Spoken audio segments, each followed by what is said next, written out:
你知唔知道乜嘢係公分呢？呢度講嘅公分唔係長度單位，而係喺1958年人民公社成立至80年代初，我國農村地區人民公社計算社員工作量同勞動報酬嘅單位。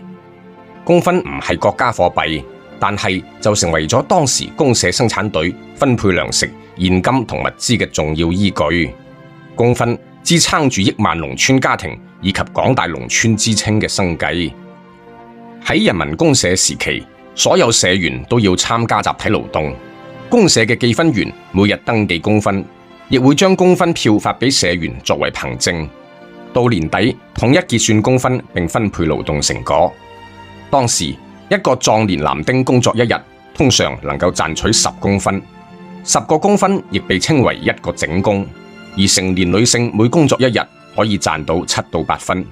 老人同少年屬於半勞力，做一日通常就記5到6分。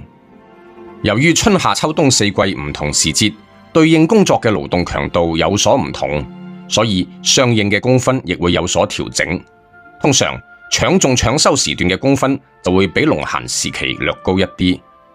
由於插隊知青生產技能唔熟練，體力跟唔上，公分往往就更低。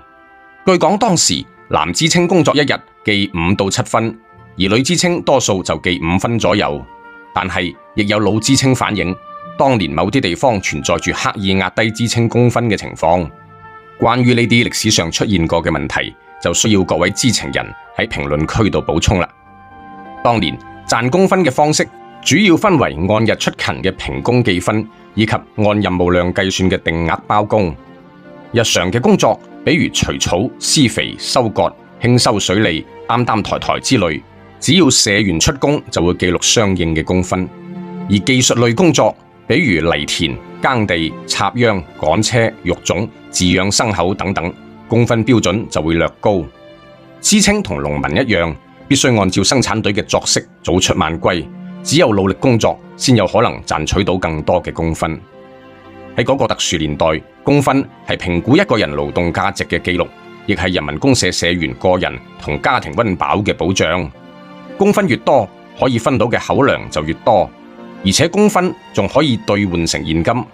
喺老兩之前嘅視頻，媽媽嘅知青生涯就提過，我阿媽1968年去到廣東順德插隊，由於開始嗰時生產技能唔熟練，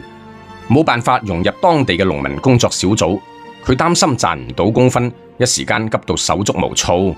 可見公分對當時嘅農民同知青有幾咁重要啦。公分同貨幣嘅換算並冇統一嘅標準，而係以各個生產隊為單位，依照每個單位一年嘅總產值進行換算。每年年底，生產隊就會將全年總收入扣除上交公糧、種子、化肥、公積金等各項成本同開支之後，就會將剩餘可分配收益除以全隊嘅總公分，得出每個公分嘅分值。當時喺我國多數地區，每10公分通常可以兌換1毫子到3毫子不等。條件好啲嘅生產隊，10個公分可以兌換到5毫子，而條件差嗰啲兌換值甚至不足1毫。即係話喺嗰時，一個青壯年勞動力做足一日，往往只能夠賺到2、3毫子。換算落嚟，做夠一年總收入大概係幾十到百零蚊不等，而且呢份錢仲要喺年底先至可以到手。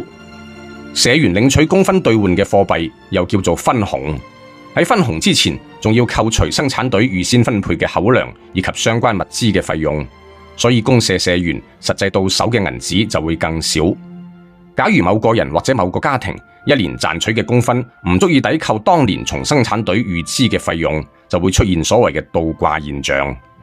倒掛其實就係超支，由於公分要等到年底先可以核算同兌換貨幣，所以當時嘅農民同知青為咗保障一年嘅生活，通常都要喺生產隊提前領取生活必需品，例如口糧、柴草、布匹等等。但係假如佢哋全年賺到嘅公分總價值唔足以抵扣預先領取物資嘅折價，咁樣到咗年底，呢啲人就會成為所謂嘅倒掛戶。佢哋唔單止冇分紅，仲要倒欠生產隊一筆錢。而倒掛戶通常會被視為好食懶做，而遭受其他人嘅歧視。其實造成倒掛嘅原因有好多，並非三言兩語可以講清楚。反正當年好多插隊知青一旦成為倒掛戶，最後只能夠問城市嘅屋企人攞錢填數。據講當時有啲知青由於喺記錄功勳嘅關鍵問題上被區別對待，導致佢哋同公社嘅記分員以及會計矛盾激化。到咗年底分紅嗰時，有個別知青就連返屋企過年嘅車票都唔夠錢買。隨住社會變革同進步，功勳已經退出歷史舞台。曾經被稱為社員命根嘅功勳，係計劃經濟時期嘅社會縮影。功勳制度既維持住我國農村集體生產嘅運轉，亦反映出當時農村生產力水平低下、分配機制唔合理嘅現實。關於勞動、功勳同溫飽嘅往事，已經成為中國社會發展歷程中一段難以磨滅嘅集體記憶。